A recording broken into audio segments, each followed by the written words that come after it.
L'ambiance était festive à la place des Arts.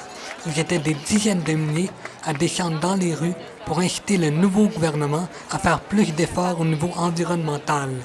Plusieurs personnalités étaient présentes à l'événement.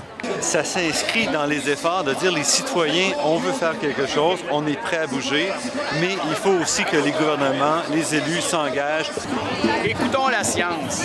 Rassemblons-nous autour de ce que la science nous dit, de ce que la raison scientifique nous dit. Je viens à cette manifestation parce que je crois que c'est notre responsabilité de citoyens de s'engager auprès de nous-mêmes, auprès de la collectivité et vis-à-vis de l'État pour qu'il y ait des décisions franches qui soient prises pour qu'on fasse enfin ce changement.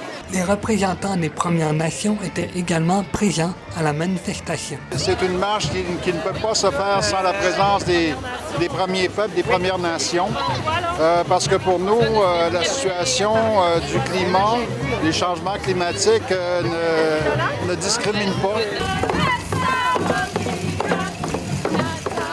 Les Premières Nations ont démarré la marche, suivies des organisateurs. En plein milieu de la manifestation, les groupes ont profité du rassemblement pour tenir un die-in en hommage aux victimes des impacts des changements climatiques. La ministre de l'Environnement était présente à la marche, accompagnée de 2 autres ministres. Pour elle, cette participation à la marche est une façon de signifier l'appui du gouvernement aux enjeux environnementaux.